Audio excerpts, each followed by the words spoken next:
Do you have any idea how much money you need to retire comfortably? If you're like most people, the answer is no.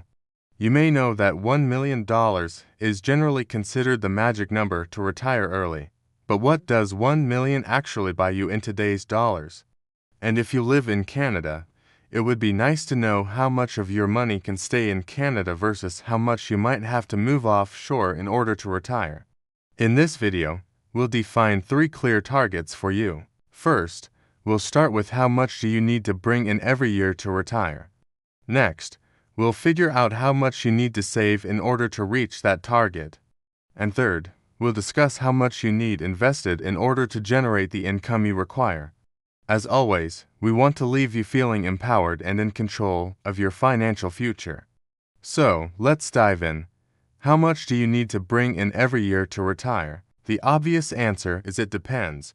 It depends on how much you currently spend each year, whether you plan on working part-time or not, and whether or not you have any other sources of income such as rental properties, pensions, or government benefits. These are all great questions and ones that you should take the time to think about properly. But for the purpose of this video, let's just assume you don't have any other sources of income, which means you'll need to replace 100% of your current spending. So let's start by defining 2 important terms. First is your annual living expense, also known as your burn rate. This is simply how much cash you spend each year to live. It includes things like housing, transportation, food, and entertainment. Second is your replacement level income, which is the amount of pre-tax income you need each year to pay for your living expenses. For example, if you spend $70,000 per year after tax, you would need $87,000 in pre-tax income in order to replace that amount. Note that we're talking about per-tax income because the more money you make, the more tax you'll have to pay. So, you lines need to earn more than your replacement level income in order to maintain your standard of living. So, how do you determine your replacement level income? Well, it starts with calculating your burn rate. Take a look at your bank statements and credit card bills and add up all your monthly expenses. Be sure to include irregular expenses like insurance premiums, car maintenance, and clothing purchases. Then multiply that total by 12 to get your annual burn rate. Once you know how much you spend each year, you can use a retirement income calculator to figure out how much your lines need to replace that income. These calculators take into account things like inflation, taxes, and investment returns. Now let's talk about target no. 2. How much do you need to save? To reach your financial goals, it's essential to have a target savings rate in mind.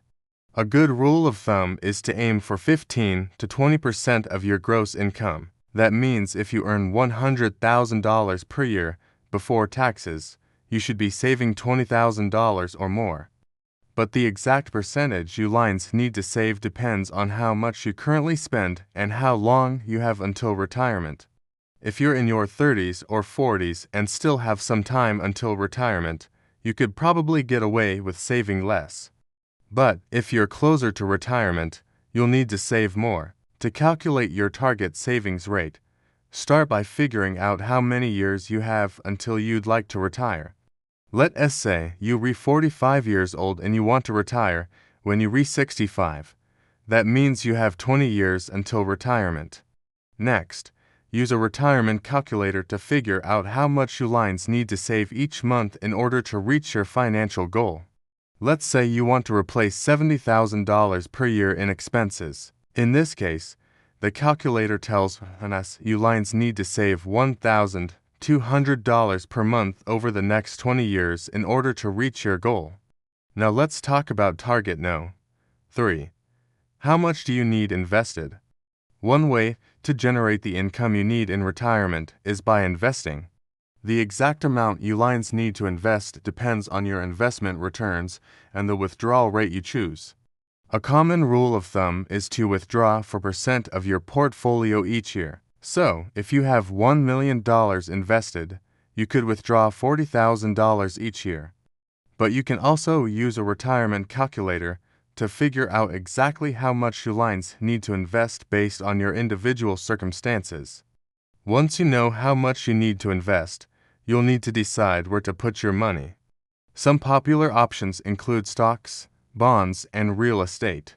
Stocks have the potential for high returns, but they're also the riskiest. Bonds are less risky than stocks, but they typically offer lower returns. Real estate can be a good option, but it's not as liquid as stocks or bonds, meaning you can't sell it as quickly if you need to. Ultimately, the best place to invest depends on your individual risk tolerance and financial goals. If you're feeling motivated and inspired to start investing, congratulations. Taking that first step towards financial security is a huge accomplishment. But please remember to stay informed and keep learning. Investing can be a complex and ever-changing landscape, and it's important to stay up to date on the latest trends and best practices. Fortunately, there are plenty of resources available to help you on your investing journey. From books and podcasts to online courses and financial advisors, there's no shortage of information out there. So take advantage of these resources and make the most of your investing journey. Remember that knowledge is power, and the more you learn, the better equipped you'll be to make informed decisions and achieve your long-term financial goals. Okay, so now that we've defined our 3 targets, the next step is to develop an action plan to reach them. An action plan is simply a list of steps you need to take in order to reach your financial goals. It should include things like what you need to save each month, where you'll put your money, and what you need to do to increase your income. The key to creating an effective action plan is to be specific. Instead of setting a vague goal like I'm going to save more money, set a specific goal like I'm going to save $2,000 per month. When you're specific, you're more likely to stay on track and achieve your goals. For example, let's say you want to save $2,000 per month, but after looking at your budget, you realize you can only afford to save $500 per month.